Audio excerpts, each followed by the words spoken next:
What does everybody want? The average bros. What is everybody going to get? The average bros. What does everybody need? It's the Average Bros podcast. With your boys, Diamond Steve. And Josh Hardbody Daddy. We're about to give you the most electrifying sequel that everyone's been waiting for. It's like a Marvel flick, Hardbody. It's Monday Night Wars Part 2 by the Bros. Diamond Steve and Josh Hardbody. Hit them with it. That's right. We've got so much information, we had to put it in a sequel. So last week, we talked about WCW and predominantly the NWO, and we only touched on the Attitude Era, so I think that's a good place to start. Where did the Attitude Era start, though, for you? Well, it's kind of tough. When I think about the start of the Attitude Era, I got to think about what came before the new generation. What are some new generation memories that you have? The new generation memories I have is of a clown throwing confetti at Crush Bruh. Yes, Kona Crush. Kona Crush. I also have some memories of a trash man, some dude that would come out and eat ice cream bars who was really fat.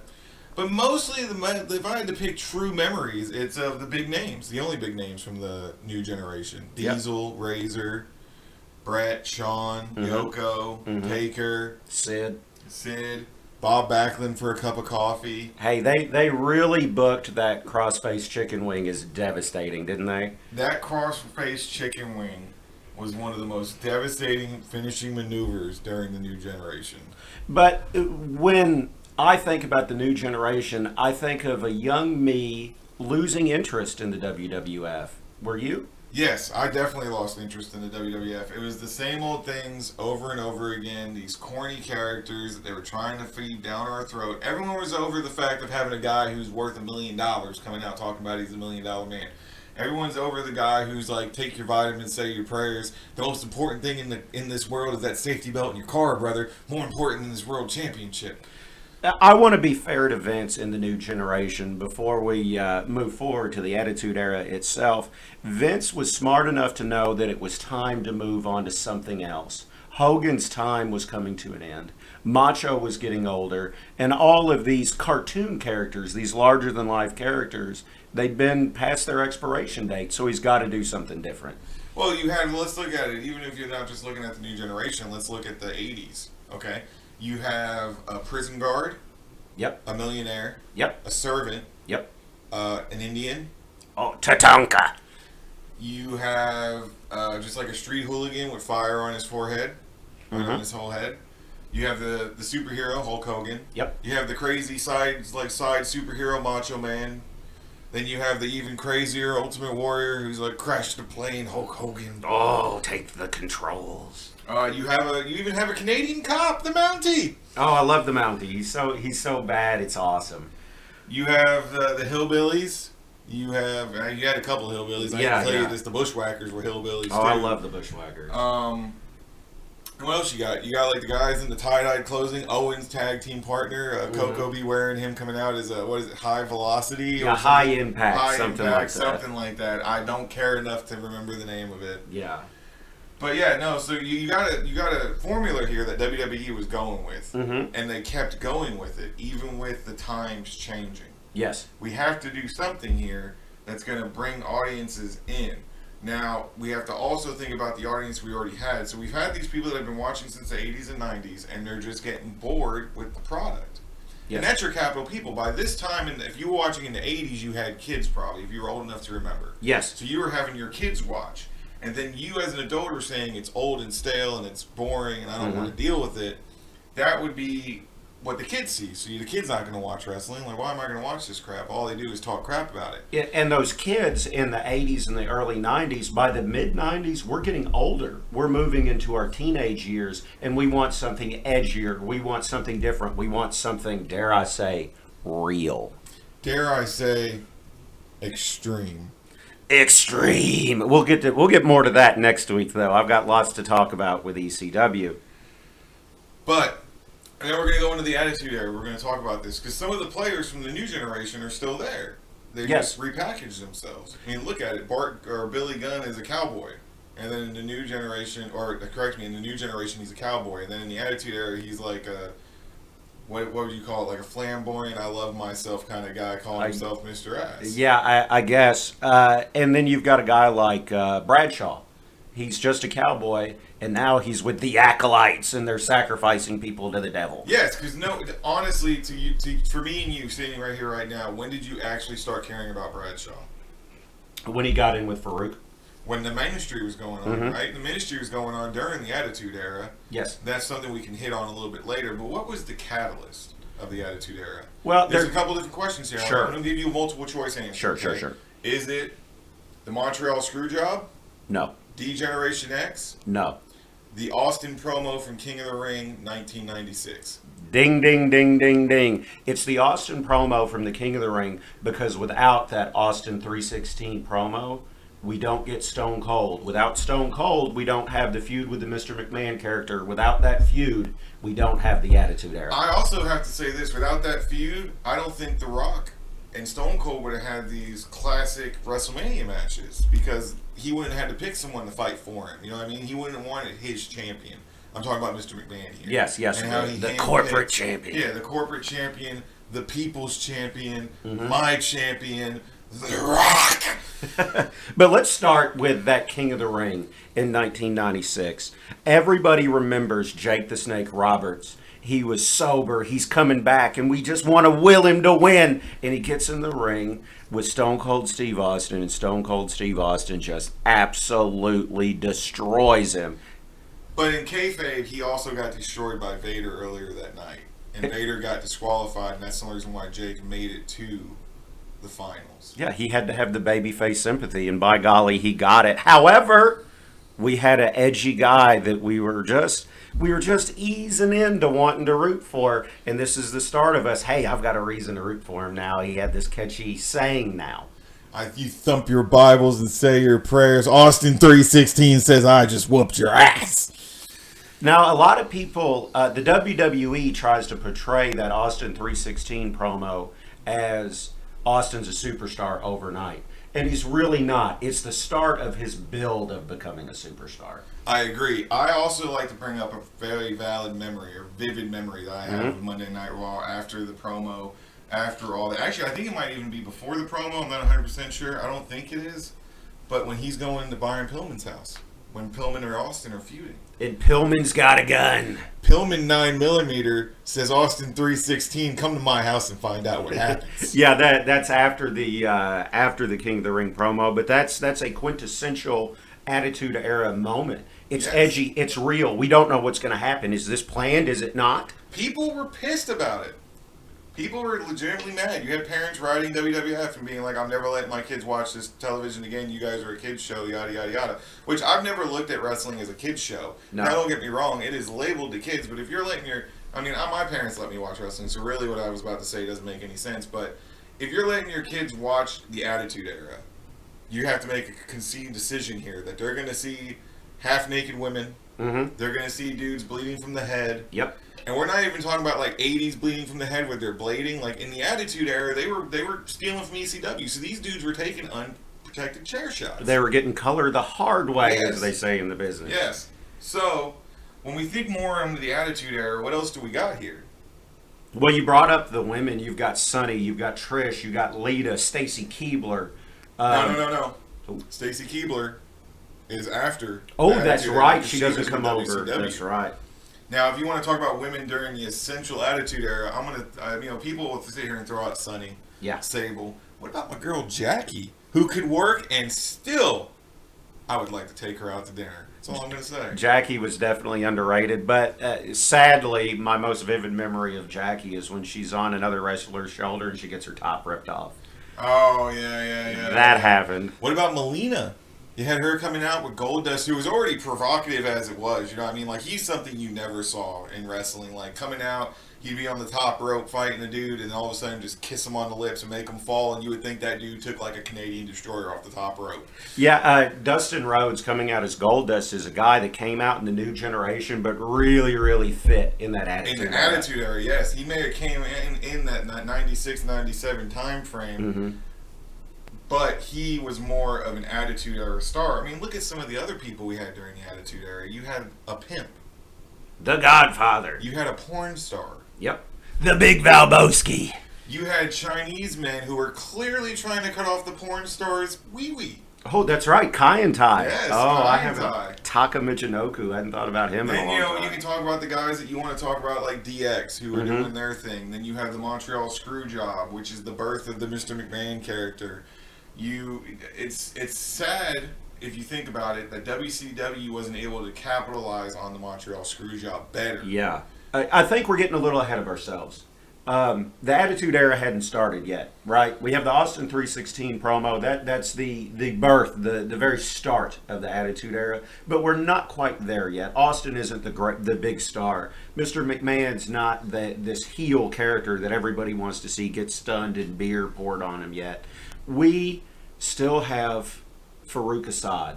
We still have Kama the Ultimate Fighter. We still have Bart and Billy Gunn as the Smoking Guns. We still have Justin Hawk Bradshaw as just a cowboy.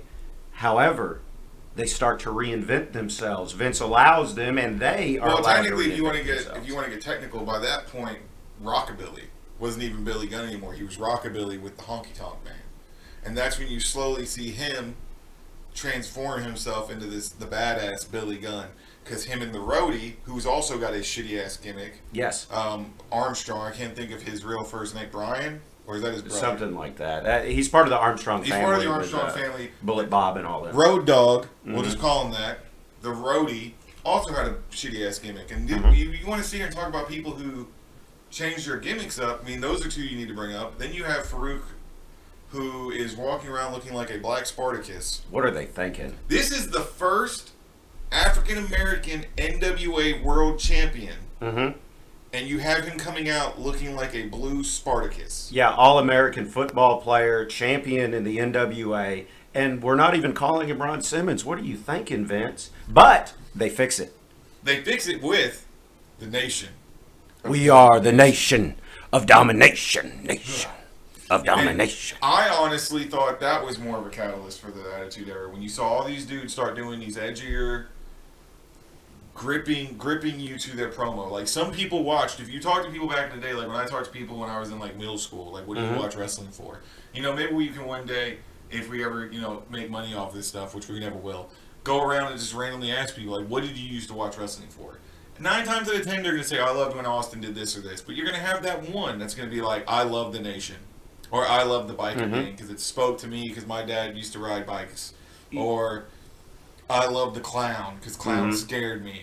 You got those different kinds of things. We left out a guy that reinvented himself, that became one of the biggest stars, not just in wrestling, just in all of media, Rocky Maivia. The blue chipper, Rocky Maivia. You say, why, Rocky, why? And I say, die, Rocky, die. Oh, I got goosebumps. It's perfect. He reinvented himself. He was out on an injury, came back, clearly thought he was coming in to save the day, and then he turns on the other face. I can't remember who that face is. It might have been Ken Shamrock. I don't think Ken was there yet. It doesn't matter. That's what's so beautiful about it, is The Rock became such a character and so memorable just as The Rock. It doesn't matter who he turned on. That is also true. But look at all the guys who got to start with the Nation, who got long careers. D'Lo? D'Lo's still working, but I don't think he's working for WWE right now. Oh, this guy was an Intercontinental Champion, European Champion, Tag Team Champion. Had a real career. So I mean, he had a good career for about the 10-year stint, maybe a little bit more. Mark Henry was repackaged and put in that stable. He was repackaged. He was just a guy who was like, oh, here's an Olympic gold medalist. He's going to come out in red, white, and blue. And nobody cared. Exactly. Nobody cared that he was the world's strongest man because you didn't book him the right way. Well, you had him coming out smiling and everything else, but then you Yeah. put him in the Nation, and he's the Nation's muscle. Yeah, he's the enforcer. Yeah.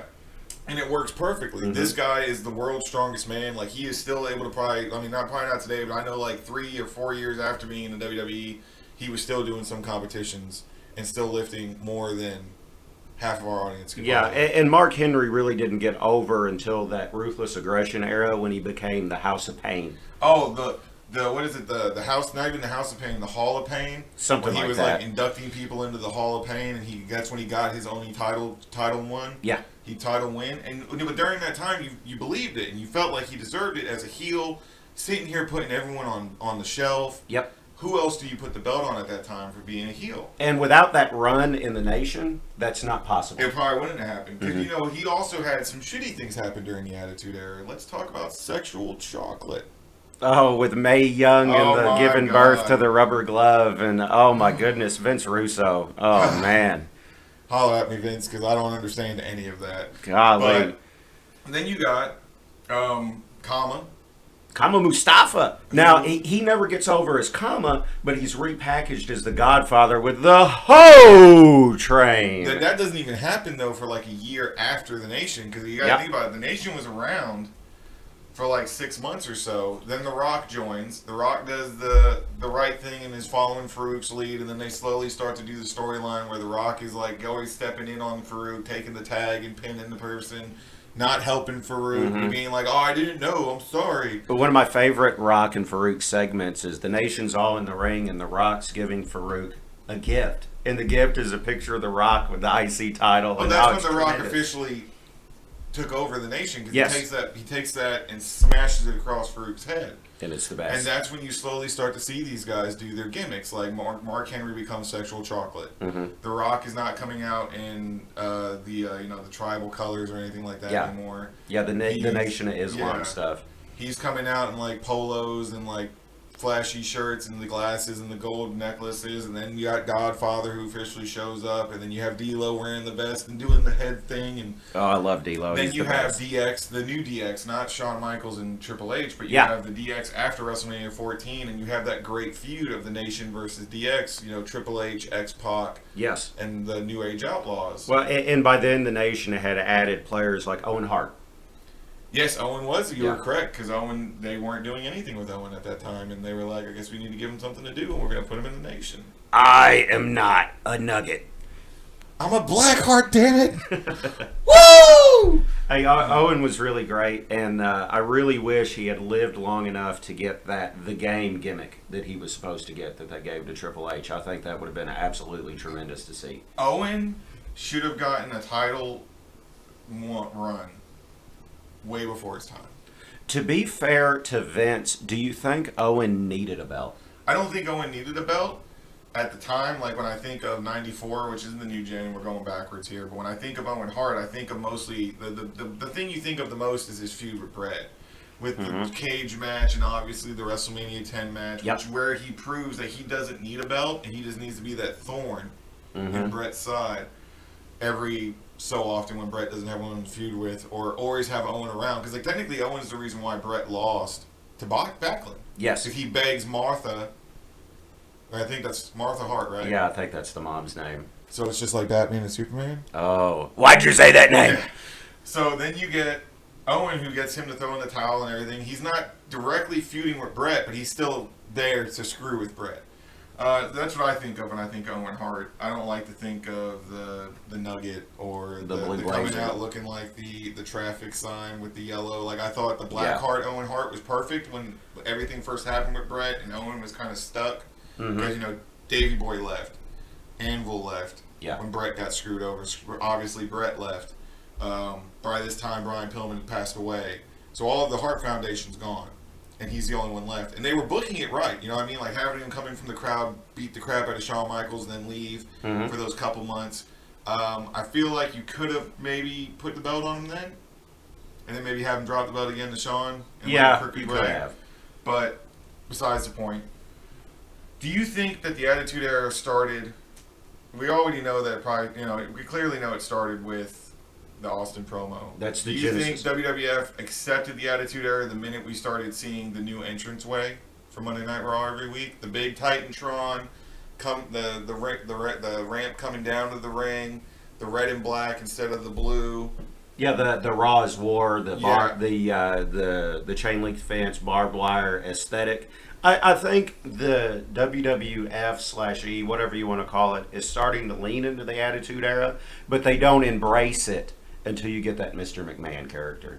The Mr. McMahon character is actually an excellent character. Yeah. Talk about a guy who is like, everyone hates me anyway, so I'm just going to be the biggest heel now and go forth and conquer. And to give Vince credit, that's a really dangerous move to make. You know, he runs the promotion.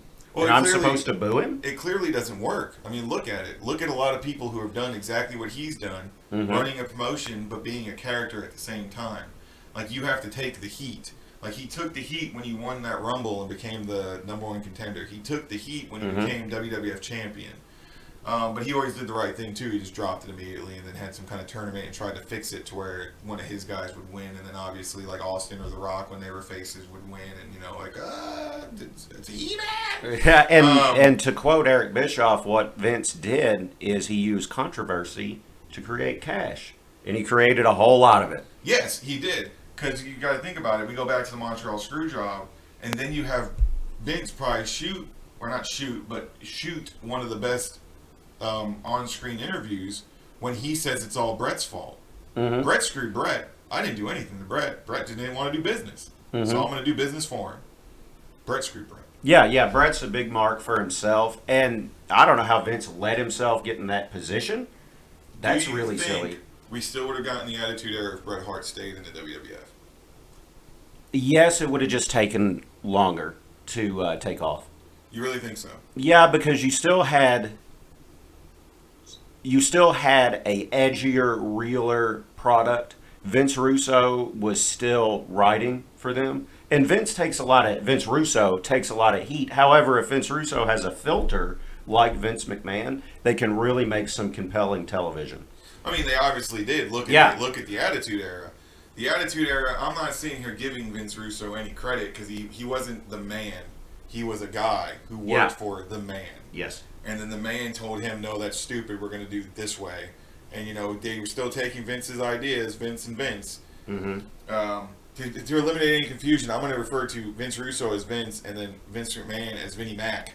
There you go. So you got Vince and Vinnie Mac who would sit here and write every Raw. And, you know, they would try to sit here and do themselves every week. And they not only were they concentrating on the catalyst, which are Stone Cold at this time. So this week Stone Cold pours concrete into Vince McMahon's Corvette. Next week he's going to come in a Zamboni and spray him down with freaking beer. But you also had your little guys that were still doing stuff, your mid-carders, that were still getting over. Like, you had The Nation and DX doing their thing at this point. Yes. You had Val Venus and Kyle, or whoever he was feuding with at that time. You had the Hardys and Edge coming up. Oh, the Brood. The Brood. Tremendous. Yeah, the new Brood, the old Brood. Yeah. I never really liked the Hardy Boys in the Brood. I never thought it really fit. I thought Edge and Christian and Gangrel worked a little bit better with the story they told with that. How, like, you know, Edge is out there fighting his match, and all of a sudden there's this long blonde-haired kid who's apparently, you know, kayfabe his brother in, like, Gangrel attire, and he's like, why do you, what's blah, blah, blah, blah. Well, the Brood 2.0 allowed the audience to be introduced to the Hardy Boys, and then the Hardy Boys were able to get themselves over. The Hardy Boys were already around. What are you talking about? The Hardy Boys were already around. They had Michael P.S. Hayes, baby. Yeah, with the cane and the wearing the same stuff as them. Like, they were already around doing exactly what they had already been doing. The only difference is you gave them a feud to go into. You gave them a feud against Edge and Christian, who were showing signs of deception towards Gangrel as it is. So all of that Brood 2.0 provides a catalyst for the Hardy Boys to move forward into the Hardy Boys that we all know and love doing TLC matches with the Dudleys and Edge and Christian. But you also got to throw my girl Lita in there. Lita came out initially with your boy S.A. Rio. Not so great and a terrible moonsault. After the Brood 2.0, and after the Hardys are done with them, the Hardys end up being the ones that end up start coming out to help her because, you know, S.A. Rios or whatever that garbage guy's name is, would like beat her and stuff like that, and like push her down and blame her for everything because he was losing and this, that, and the other. And he wasn't over, but she was. So now Vince has got to move her with somebody else. And it's amazing how often you saw that. I mean, I can think of a couple different times where we saw that. You saw that with Goldust and Melina, where Melina was more over than Goldust. You saw that with Mark Marrow and Sable. Yeah, that's the big one. You saw that with S.A. Rios and Lita. Trish and TNA. even later on after the Attitude Era, you had Stacy Keibler and Test, and Stacy was more over. And Scott Steiner as well. Scott Steiner showed up, yeah. You brought up Attitude Era mid-carders. Who are some of the mid-carders you enjoyed during the Attitude Era? Oh, during the Attitude Era, I enjoyed Val Venus. Yep. I enjoyed D'Lo Brown. Yep. I enjoyed the tag team-wise. I enjoyed the Headbangers. I enjoyed the Hardys and Edge and Christian. I enjoyed Gangrel. I enjoyed The Godfather. I always thought they were very entertaining. And that's what they went for. Can we talk about that a little bit? Let's talk about the fact of the other infamous promo by Vince McMahon, where we can almost say that this was the peak of we are going into Attitude. We're tired of making it good guys versus bad guys. We're not going to insult our audience's intelligence anymore.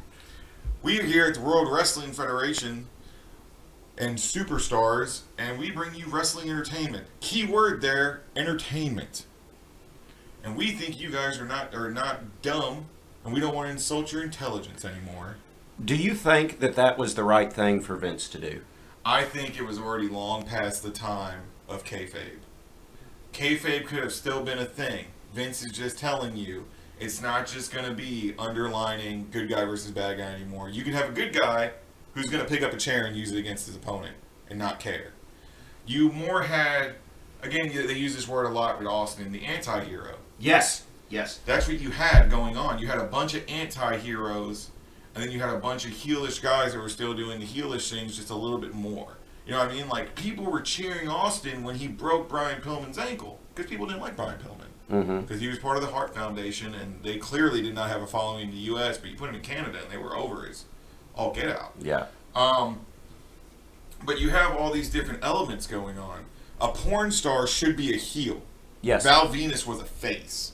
Do you know what the Rubik's Cube and the Big Valboski have in common, Steve? I don't know. What is it? The longer you play with it, the harder it gets. Hit my music. Yeah, exactly. And, you hear these guys, and you start to think about how they start doing this more Jerry Springer, more edgy content on WWF television, and then you look over at WCW, and we're going to have to talk about WCW a little bit more. Of course. And it's the same old product. It's the NWO and the mid-carders getting shit on. WCW, what the WWE did that WCW didn't is WCW caught lightning in a bottle with the NWO, and they tried to do the same thing over and over again with it. And over time, it stopped working. What Vince was able to do is he caught lightning in a bottle with Stone Cold. Then he said, hey, let me build around this to create even more stars. We get The Rock, we get the Ministry, we get the Vince McMahon character, and it goes forward and forward and forward. And I think you're missing a couple of key players here. Sure. You got a guy who goes from a blue blood to a degenerate to Triple a H. hardcore just fighter of the game. Mm-hmm. You get a guy who goes from a deranged psycho to a lovable character who's just Mick Foley's baby boy or Mama Foley's baby boy, and he's still wearing a mask and still doing these stupid things, and now he's pulling out a sock out of his pants. You get the Ultimate Fighter, Ken Shamrock, whose gimmick was really just to snap during matches, but it worked. You know what I mean? It worked. Mm-hmm. One of the best matches I think I've seen, and maybe not one of the best, but one of the best matches for Ken Shamrock in this occasion would be him and The Rock at WrestleMania 14, I believe, when The Rock's still part of the nation as the IC champion. Where I believe he drops the title to Ken Shamrock, but then Ken Shamrock refuses to break the hold, so they reverse the decision and it goes back to Rock. Yeah. You saw a lot of that in the Attitude Era, I feel like. A lot of different things happening where someone would win and then somehow it would get overturned or something like that.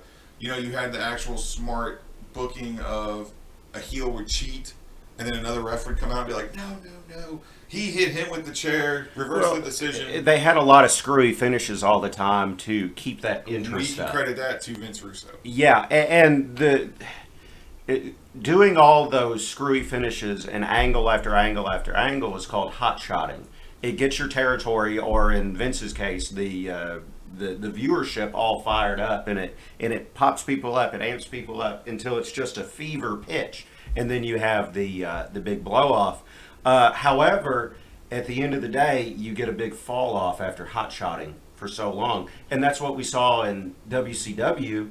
Why didn't we see that in the WWE? Because the WWE had more than just 6 guys that they were putting over. I agree. They had more than, you didn't just care about the big stars, you cared about everyone in WWF as a fan. Mm-hmm. You cared about everyone during the Attitude Era. When you saw the lineup for Raw, you were like, oh, the Godfather and Val Venus? Perfect. You'd be like, why aren't these guys a tag team? A couple months later, they're a tag team, and it makes perfect sense, right? The porn star is hanging out with the pimp. Makes perfect sense. You got the D-Generation X. When they started getting stale, they started doing that whole inner turmoil thing because Triple H was doing his own thing. They didn't keep it. They didn't have to continue running with the same storyline over and over and over and over again. I bring up D-Generation X again. Even with D-Generation X still being a thing, Triple H was still doing his own thing with like interrupting the marriage between Test and Stephanie. Yeah. You didn't see the rest of DX out there. You just saw Trips in his DX shirt being like, oh yeah, you guys think you're getting married? Let's watch this video right here. You know what I mean? Like, it's just different things like that. You get the, because technically in the Attitude Era started, you know, you had the Austin era, you had the People's era, which we'll call the Rock's era. Yeah. Yes. And all of these things never really stopped. They just added to. You had the Stephanie McMahon, what they refer to as the McMahon-Helmsley era. Yeah.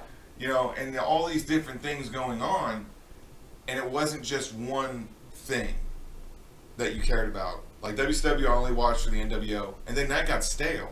Yes. I didn't care about all these different things happening in WCW. I didn't care about the Filthy Animals. I thought every branch of the NWO was stupid. Mm-hmm. When I say that, I'm not talking about the Wolfpack. I'm personally a fan of the Wolfpack. Still have the T-shirt from like the 90s in my closet. Can't fit it anymore, but I'm talking about like the LWO, the BWO, all these stupid jobs, like the Job Squad in the WWF. Didn't really care for them. The oddities. The oddities, even though they were over. Yeah, The fans went nuts. I mean, it goes back to looking at things like, look at like some tag teams. Look at Too Cool.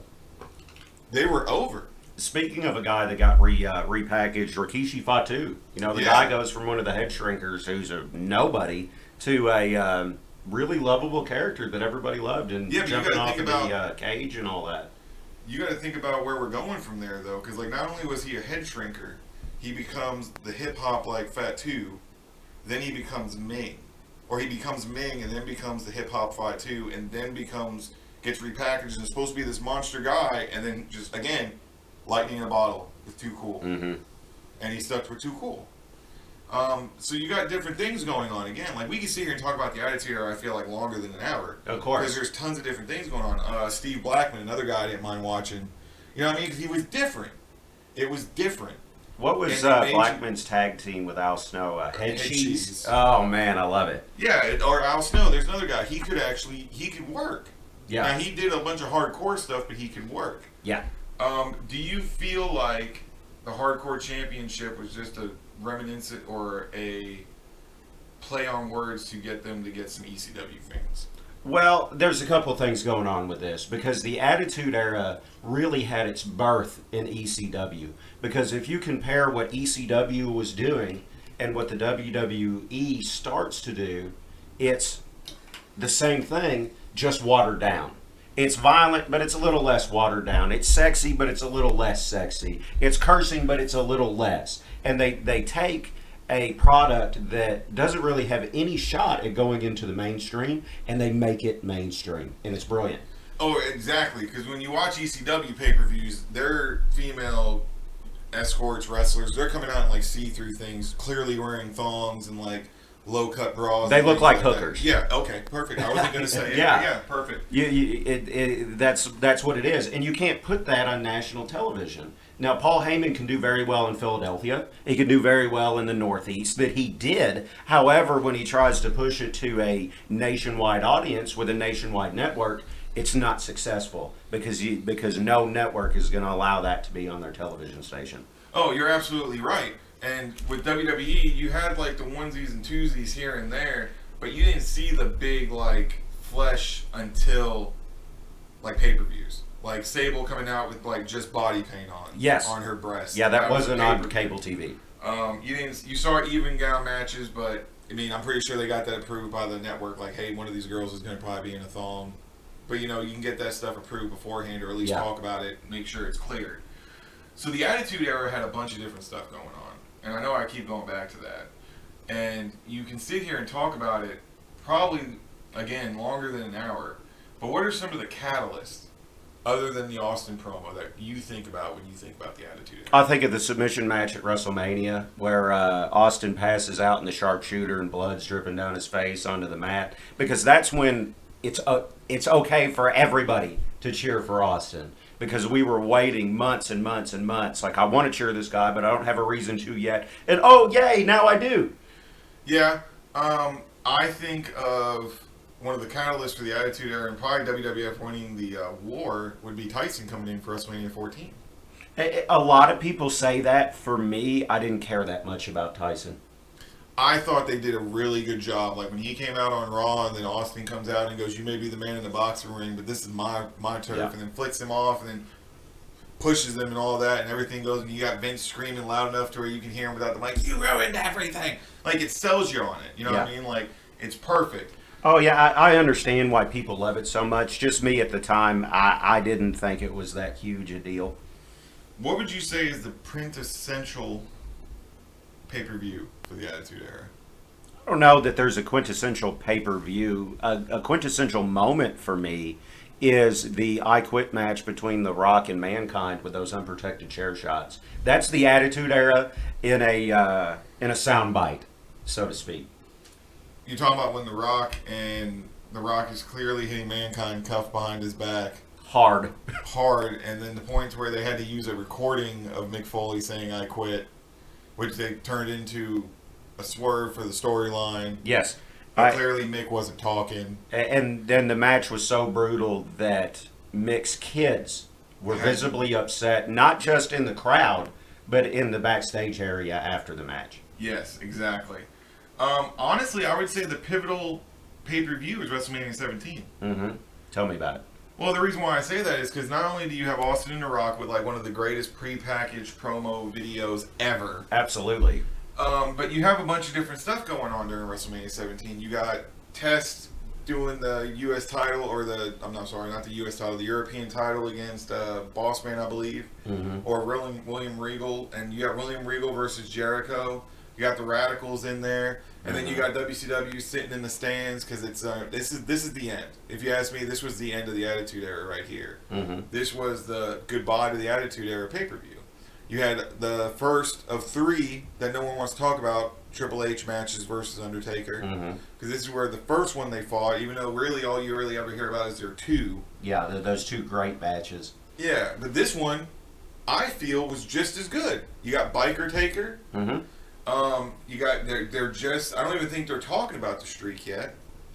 No, if I'm not mistaken. No, they 18 is when they first talk about the streak, because he fights Flair at 18. Yes. And then at the end of that match, he puts 10 fingers up to signify that he's won 10 WrestleMania matches and never been defeated. Let's talk about Taker for a second. This is a guy that has reinvented himself several times. He starts out in the early 90s as a zombie. Yeah. He can't be hurt. You can't knock him down.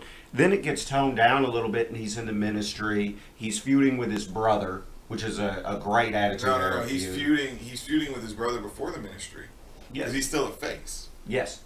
Then towards the end of the Attitude Era, but when I felt like the Corporation and Stone Cold storyline was getting stale, they did the whole, all right, well, the Corporation's still around, but we're going to make the Ministry the big bad group. Who's the higher power, Steve? Yeah, and that was a very, very disappointing. It's me. It's me, Austin. It's been me the whole time. But I want to talk about the beginning of the Ministry. Sure. I was intrigued. You had Undertaker just walking around the back, grabbing jobbers, and then taking their soul. Yeah, Phineas Godwin turned into Midian. Mabel turned into Viscera. We talked about Bradshaw and Farouk getting turned into the Acolytes. Obviously, you're going to put the Brood with them. Yep.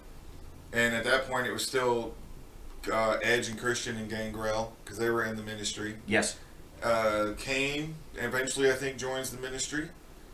I'm not 100% sure on that. They do the Brothers of Destruction thing, but that's not till we're Biker Taker. Yeah. I'm trying to think of who else was in the Ministry. I can't really think of anyone else. Those are the original Ministry guys. Those are the big names, and the big memories are Taker's trying to embalm Austin, and Kane stops him. Taker crucifying Austin on his symbol. Oh my goodness. Yeah. Speaking of stealing from ECW. Yeah, speaking of stealing from ECW, except we didn't use a cross, we used the Taker symbol, so it wasn't a cross. So Kurt Angle gets to stay in the company. Yeah. I mean, talk about what? Let's talk about that for a second. What if that never happened and Angle signed with ECW? He wouldn't have stayed.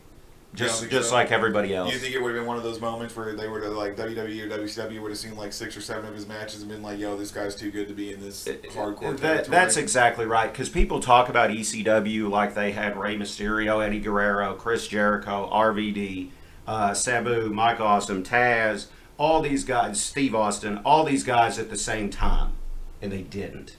These are guys that trickled in, they were there for a cup of coffee, and then they went on to bigger and better things. Had ECW been able to keep all of that talent, maybe they would have had a nationwide product, but they didn't. Well, the problem is you had Austin come over and he was hurt. He only had like 1 or 2 matches, but everything else you remember for him from ECW is his promos. Yeah, his promo in that WCW. Yes. Doing the Eric Bischoff impersonation, begging for his job back. Mick Foley pretty much the same way, except Mick fought some more matches than Austin did.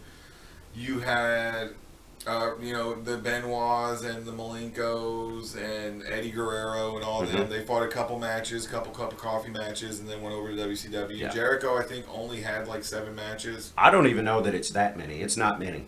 He was only in the company for like 6 months, but they weren't like, having matches every week.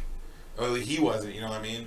The only names that you can see here and actually tell me are ECW guys, in my personal opinion, are the RVDs, the Sabus, the Sandmans, Raven, Taz, Justin Credibles. I know he's not a great one. Eliminators, Lance Storm, Dudley, Bubba Ray Dudley, Lance Storm.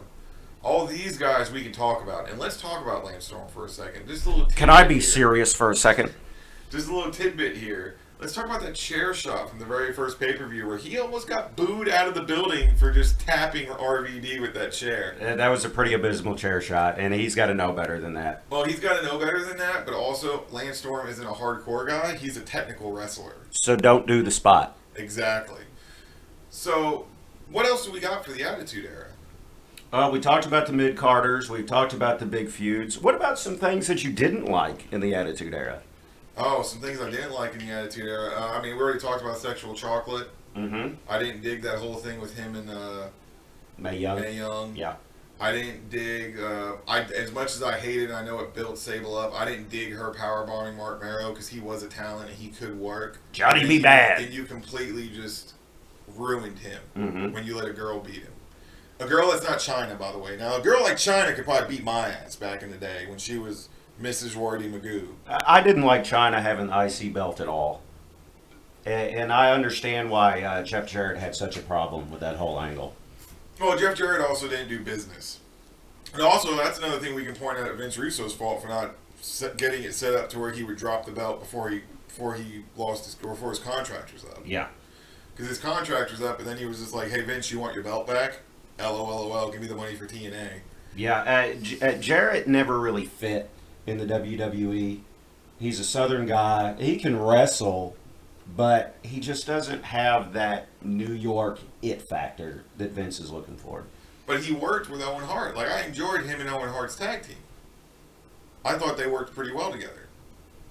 Both slimy heels, cocky as can be, and it worked. Yeah, but how much money did Jarrett draw in the WWE? I mean, really? Yeah, money-wise, no, he wasn't drawing money. But let's be real here. In wrestling, the only thing that's really drawing money, unless you're doing like a super card, is your main event.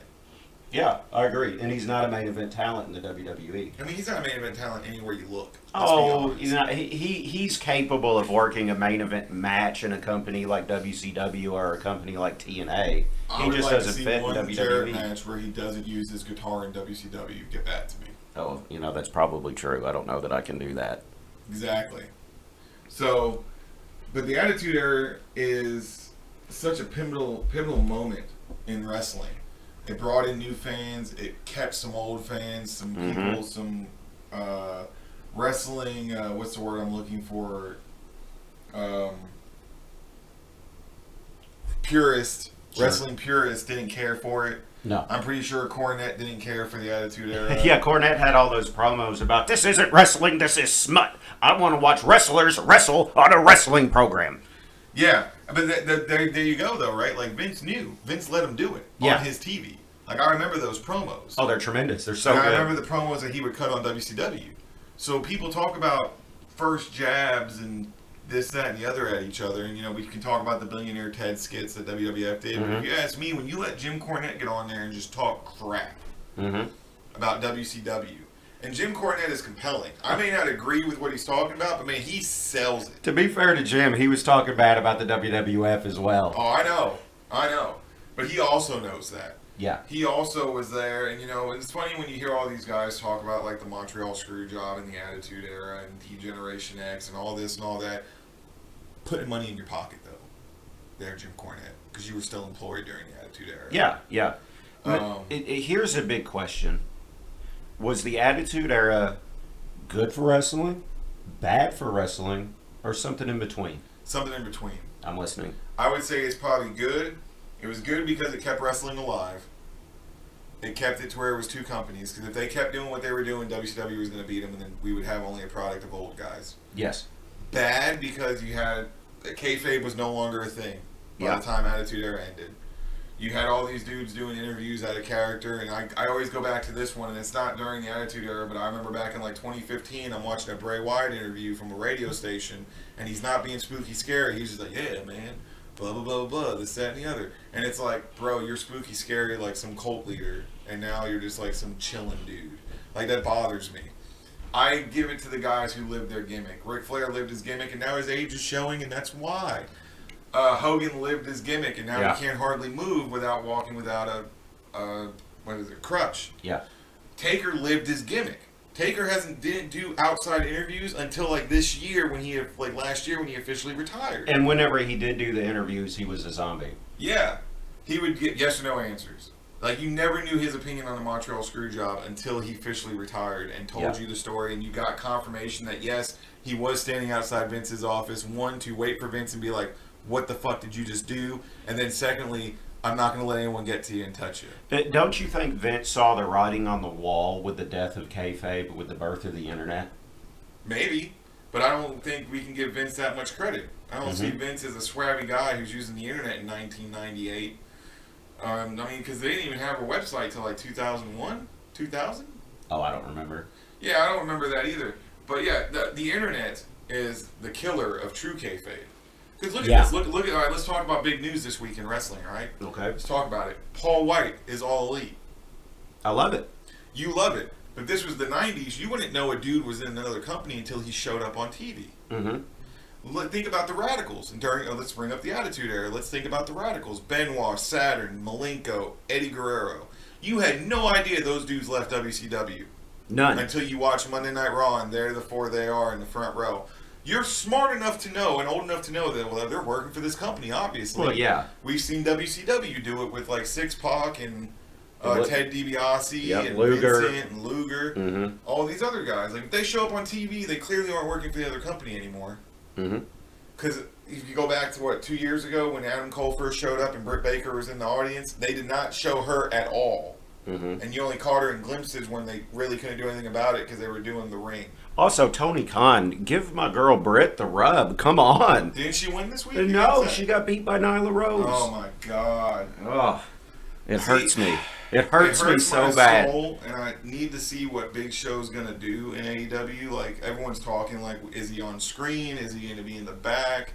There's all this speculation about what happened with him in WWE. I haven't read or listened to that talk yet about what happened or why he's so irritated and to the points where he signed with AEW.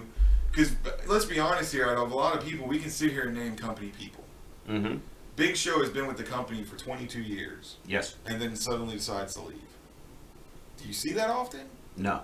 Because you got to think about it. Like, a lot of these guys weren't, like, a lot of these guys are still newer into the business. Not really Dean, not really Kenny, but all the other cats in AEW don't have that much experience in the business. Besides indies and things like that.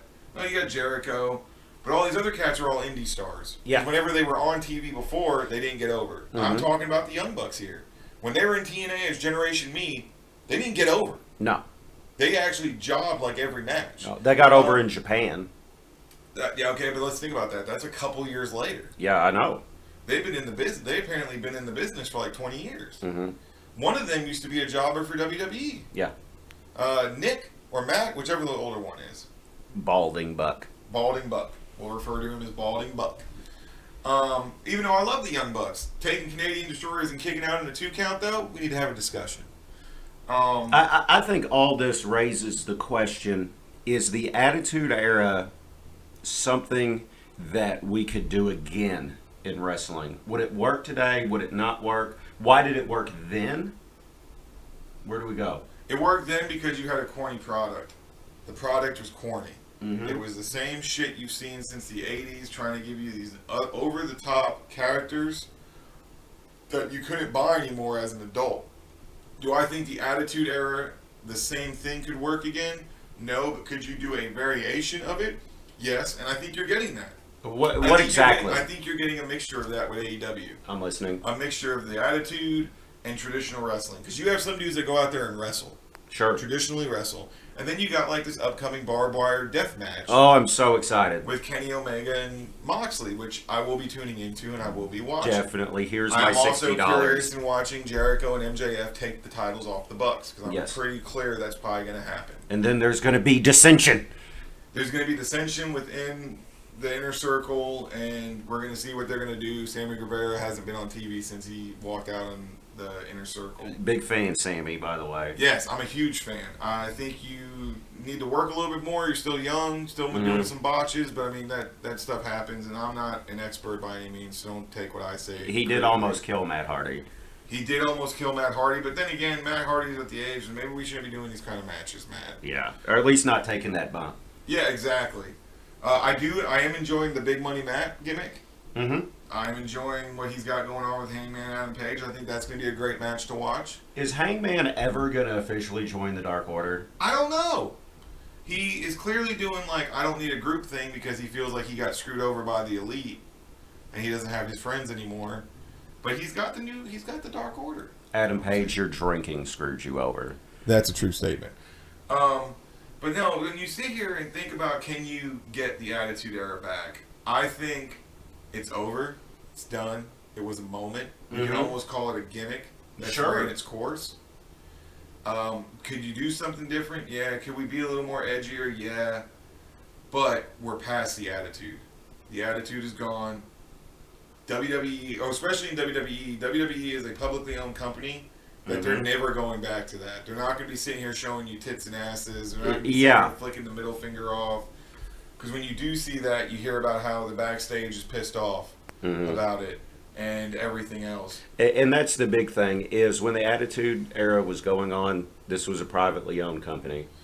Also, it was genetic. It was not genetic, but I mean, it was organic. Yes. It was organically happening because everyone within the locker room was like, I got to updo Armstrong. Or I got to updo Billy Gunn. I got to outdo the Godfather. All right, I went out there and said that. Someone top it. You know what I mean? Like, that kind of attitude is what was going on within the locker room when you hear these guys talk about the Attitude Era. And I think to channel what you were talking about with AEW, I think we see a lot of that in AEW when you see these curtain jerker matches that are just these indie guys trying to have a 10-star match every time out there. And it's a good thing and it's a bad thing. Well, that's the problem. That's the big problem, because you have your first match of the night going all out. Now, again, you want to do a super card where every match is going to go all out? Okay, we can have a discussion. Like, when I think of a super card for indie fans, you could probably call the All-In pay-per-view, where they weren't even AEW yet, when they just got New Japan and ROH stars and indie stars to come in and do this and it's thing. like 25 matches. That you can call that a super card, because you had what? You had Stephen Amell versus Christopher Daniels. You had the big battle royal at the beginning. You had the Young Bucks versus the Lucha Bros. You didn't even have the Young Bucks versus the Lucha Bros. You had the Young Bucks and not Okada, but the one that was in the Golden Lovers. What's his name? I don't know. Tabushi. Okay, yeah. Versus Rey Mysterio and 2 other AAA stars. You had Tanaka Okada. I don't know if that was his first name or not. I apologize. Okada versus Marty Scurll. Putting on a 10 out of 10 match to me. You had Cody versus, what's that dude in NWA that's the champion right now? Oh my goodness. He was in TNA as a horrible character. More to the point, you had that, and then you had the Cody moment where he wins the title that his daddy had. Yeah, and then yeah. he only held it for a cup of coffee, but there was literally more of a rub to Cody. And that's great for a super show like that in Chicago. It was the most attendance for a non-WWE event in like 20 years, and that really works. But when I'm turning on Dynamite on Wednesday, we're going to have to tone it down a little bit. We are going to have to tone it down a little bit. Like all these matches that they're having every week and things like that. Like every other week, it's some kind of stipulation match, and it's just like, what are we doing? Yeah, or it's Jack Evans doing a double moonsault or something crazy. Hey, Jack, I love you, buddy, but you're going to fall on your neck. You almost, or I was ever born, or whatever his name is now, Matt Sydal, that almost fell on his neck and broke it. Thanks to that dude with the baby lotion or oil that I can't stand. Yeah, Nakazawa. Whatever his name is. I'm all about comedy wrestling, but when that's all you do, it's bothersome to me. Oh, he's only in the Like company Orange because he's Cassidy. Kitty's buddy. Yeah, Orange Cassidy is a comedy gimmick, obviously, but he's proven that he can work as well doing these matches with like Pac and Jericho. The thing with freshly squeezed Orange Cassidy is they've got to decide what they're going to do with him. Like, I think that in the long run, he could be a pretty good mid-card babyface, getting sympathy on him. But he's going to have to stop doing the hands in the pocket thing. Like, it's funny, but all the matches end up being same spot after same spot after same spot. I don't disagree with you there, but let's look at wrestling as a whole. Is there anything different going on than wrestling in the last 20 years? But that's a bad thing. I'm not saying it isn't a bad thing, but that's what wrestling has come to. It's 5 spots with moves in between, end of the match. Yeah. Unless you're doing like a ladder match or something like that, or a Hell in a Cell or something like that. But if it's a singles match, you're seeing the same thing. Watch a Taker match. He's going to do old school, choke slam, big boot, DDT, tombstone, with moves in between. Mm-hmm. Watch a Rock match. Punch, punch, punch, DDT, maybe a superplex or a suplex, people's elbow, rock bottom. That's okay because you're talking about guys that are 50. I'm talking about I'm guys that not are talking about guys that 25. are 50. I'm talking about guys that were doing it when they were 25, 30. Mm-hmm. It was the same stuff. Look at Brett. The 5 moves of doom. It's not even 5. It's the second rope elbow. Yep. Russian leg sweep. Yep. The atomic drop. Yep. Sharpshooter 4. I can't even think of a 5th one. What's the 5th one? Maybe he would do when he was heel, he would do that figure 4 on the. On the post, on yeah, the post. that's. I don't know that counts, but he did. That is a spot that he did. Yeah, he would do the open the legs and drop down to the or open the leg and drop down on the other leg with his elbow. Yeah, he would work. He was a technical wrestler, so he was working the match. And I don't think you see that very often anymore. You don't see technical wrestling. It's just big spot after big spot after big spot. and that's very indie, and we see that, and we see it in the WWE, but it's extra in your face in a company like AEW where it's indie spot after indie spot after indie spot. But then again, maybe that's what we need. Maybe it's what we need with being on television is what I mean.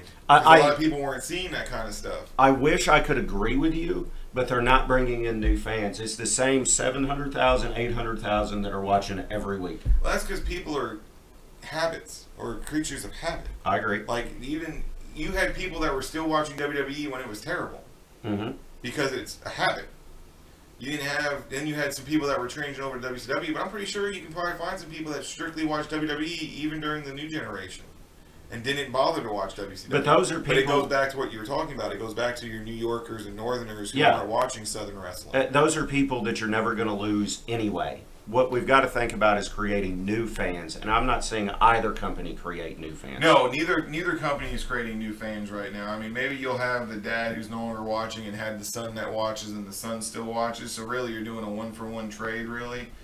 Funny story, Dylan looked at me last night and was like, let's watch wrestling. And he told me he never got me into it. We started it, and he was like, I'm not really into this, and I turned it off. So that's a thing. I think that puts a nice little bow on this. The Attitude Era is a big deal because it created new fan after new fan after new fan and saw wrestling be as popular as it's ever been, especially in my lifetime. With that, we're going to have to let it go. With that, there's nothing else that can really be said about the Attitude Era. I think that's a nice way. I don't think there's anything else you can say about it. I don't think there's any other candy coating it or anything like that. We hit on a lot of stuff today. We talked about the mid-card. We talked about the main stars. We talked about the change of atmosphere. We talked about a little. We talked a little AEW. You know what I mean? I think the last 10 minutes have been AEW. I'm a big AEW guy. I'm checking it out every Wednesday. I'm pretty excited for the pay-per-view. I'm super excited for the pay-per-view. So with that, it's your boy Diamond Steve. Josh Hardbody, baby. And we will catch y'all on the next one, which is going to be Extreme Championship Wrestling. I can't wait. I know you can't. Peace.